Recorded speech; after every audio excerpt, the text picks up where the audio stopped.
Krillin est un personnage phare de l'œuvre et pour cause, celui-ci a introduit le manga très tôt dans Dragon Ball comme étant le premier rival de Son Goku qui par la suite deviendra son meilleur ami. Bien évidemment, à l'origine Krillin a été introduit pour proposer quelque chose de différent vis-à-vis de Son Goku puisque depuis les premiers chapitres, le héros principal apparaissait comme trop puissant et invincible aux yeux des lecteurs. Le personnage de Krillin devait donc défaire ses propos et ainsi le personnage était doué pour les arts martiaux mais n'hésitait pas à montrer de la peur lorsqu'il s'agissait de combattre certains personnages. Et dans cette vidéo, nous allons parler de la vraie puissance de Krillin, comment a-t-il évolué et surtout quel genre d'exploit il aurait pu réaliser si ses idées avaient été menées à bien. Dès le début, Krillin rejoint l'école de Kame Sennin afin de devenir l'élève du légendaire Muten Roshi, mais avant de devenir son élève, il faut savoir que Krillin avait déjà suivi des cours d'arts martiaux au temple Tarin. Ainsi, il montre dès le début de son rude entraînement des capacités incroyables pour son jeune âge, à savoir que Krillin n'a que 13 ans à ce moment-là. Il parvient donc à suivre l'entraînement de Muten Roshi qui consiste donc à livrer des caisses de bouteilles de lait sur plusieurs kilomètres et dans toutes les conditions possibles. Aucun répit. Il doit alors sautiller, monter plusieurs centaines d'escaliers, tenir en équilibre, traverser des chemins de boue, des rivières et également se faire courser par les dinosaures visiblement. D'autres entraînements physiques apparaissent dans la même journée puisqu'il aide les ouvriers à porter des charges lourdes, il laboure plusieurs kilomètres de champs à main nue et il doit déplacer des rochers de plusieurs centaines de kilos. Mais ce n'est pas terminé puisqu'il doit également nager plusieurs kilomètres avec des requins au cul et la fin se soldera par un travail d'esquive alors que les abeilles tentent de le piquer. Et si vous pensiez que Krillin devait réaliser cet exercice sur plusieurs jours, eh bien c'est faux, le jeune combattant doit effectuer tout cela dans la même journée et ce pour une durée de 8 mois. Les résultats sont bluffants puisqu'au 21e Tenkaichi Budokai, le jeune prodige n'aura aucun mal à passer les éliminatoires et même à humilier ses anciens camarades du temple d'Arin qui lui faisaient la misère à l'époque. Pour se qualifier face à Bactarian, un combattant beaucoup plus grand et plus massif que lui. La particularité de ce combattant atypique reste l'odeur qu'il dégage, mais malheureusement pour lui, Krillin n'a pas donné et donc remportera le combat après avoir fait preuve d'une prestation convaincante. C'est seulement lors de la demi-finale que Krillin va connaître sa première défaite face au redoutable Jackie Chun, qui ne rencontrera aucune difficulté à le vaincre malgré les compétences incroyables de Krillin. Par la suite, Krillin ne va pas connaître de réel succès dans ses combats, lors de l'arc du Red Ribbon par exemple, mais on sait qu'il continue à s'entraîner en vue du 22e Tenkaichi Budokai. Même dans l'arc des guerriers de Baba la Voyante, Krillin va échouer face à Draculaman, qui avait pour aptitude de pouvoir sucer le sang de son adversaire, l'affaiblir et frapper, ce que Krillin n'a pas réussi à défaire. Pour le 22e Tenkaichi Budokai, Krillin va se qualifier sans problème et va affronter Chaozu, qui mine de rien était plus coriace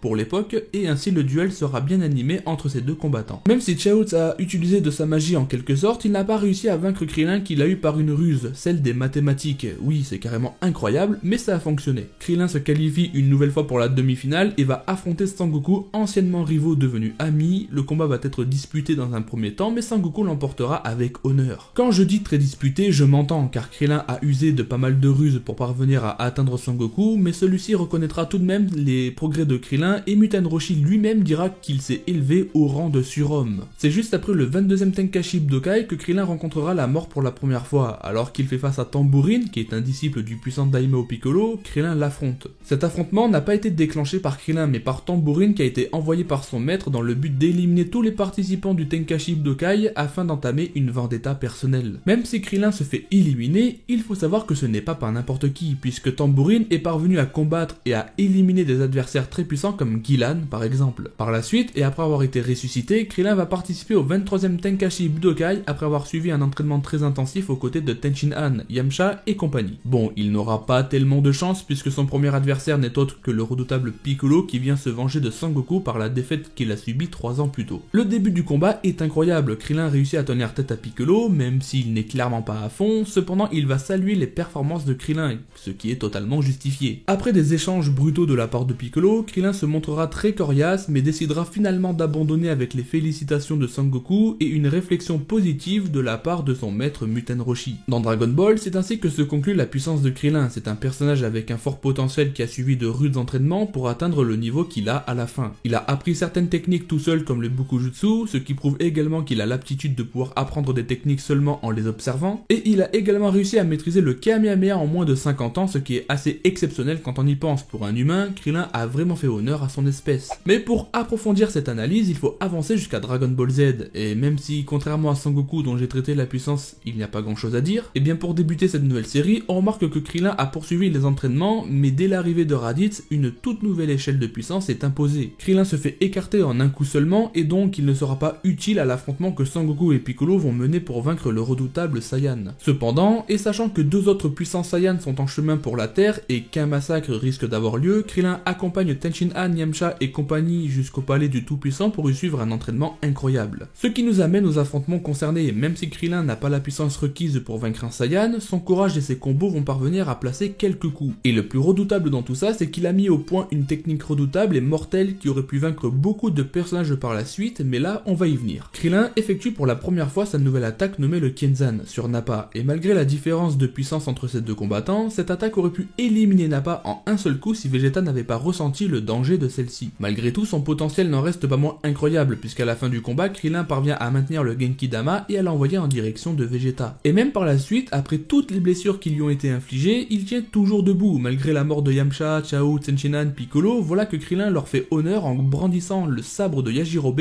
au-dessus du terrible Vegeta. Même là encore, pour clôturer cet arc, nous sommes témoins de l'évolution de Krillin en peu de temps. Il a atteint le niveau de Raditz, voire plus, et il est parvenu à mettre au point une technique redoutable que même un guerrier comme Nappa n'aurait pu se vanter d'encaisser. C'est juste incroyable comme niveau. Sur Namek, Krillin va connaître de jolis succès, car malgré son faible niveau face à des personnages comme Dodoria et compagnie, il va réussir à survivre jusqu'à la fin de la saga. Son potentiel sera éveillé et avec celui-ci il aura une puissance de 13 000 unités avec laquelle il aurait pu vaincre de nombreux ennemis dans l'œuvre. Alors bien sûr, les combats ne montrent pas un Krillin très doué puisque c'est surtout un bon tacticien, notamment face à Guldo, mais lorsqu'il affronte Freezer en deuxième forme, il parvient à lui couper une partie du corps avec son Kenzan, ce qui prouve que malgré la différence de puissance, sachant que Freezer a quand même 1 million d'unités contre 13 000 pour Krillin, l'attaque peut s'avérer être très menaçante pour la cible. Ce que je veux dire, c'est qu'en réalisant cet exploit, Krillin prouve qu'il aurait pu éliminer n'importe quel personnage avant Freezer s'il avait fait preuve de technicité. Par exemple, lorsqu'il effectue un Taioken sur Dodoria, il aurait pu enchaîner avec un Kenzan. Dodoria aurait été vaincu par cette technique de la même manière que Nappa. Ou encore face à Rikum, le type accepte d'encaisser n'importe quelle attaque, alors après avoir jugé la puissance de Krillin, il aurait pu se dire qu'il pourrait se permettre d'encaisser toutes ses attaques. Krillin aurait donc pu lui envoyer son Kenzan, Rikum aurait été coupé en deux, et voilà, c'est terminé. Bon, après ça reste une de mes théories, peut-être que Rikum aurait réussi à ressentir la puissance de cette attaque de la même manière que Vegeta sur Terre. Quoi qu'il en soit, Krillin a réussi l'exploit de faire en sorte que Freezer esquive tous les Kenzan, ce qui était assez humiliant pour l'empereur de l'univers à ce moment-là. Krillin finira par être éliminé une deuxième fois face à Freezer, ainsi sa mort va être l'élément déclencheur de l'apparition du légendaire Super Saiyan. Dans cette saga, nous avons vraiment découvert un nouveau Krillin qui, grâce à son potentiel et à ses progrès fructueux, a réussi à faire preuve de puissance convaincante face à des personnages surpuissants. Mais pour Krillin, ce n'est pas la force brute qui le définit, c'est surtout son intelligence de combat et son expérience humaine,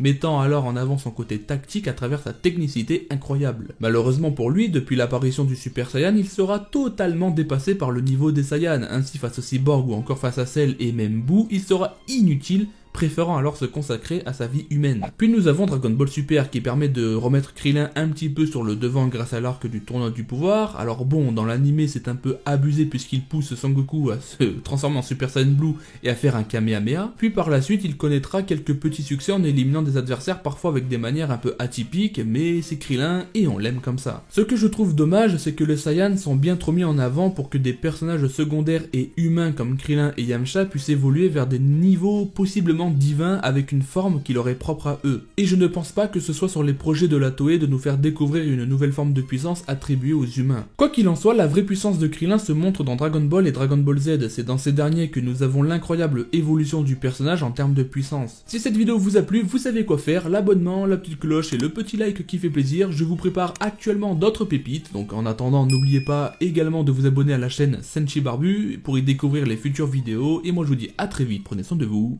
Ciao.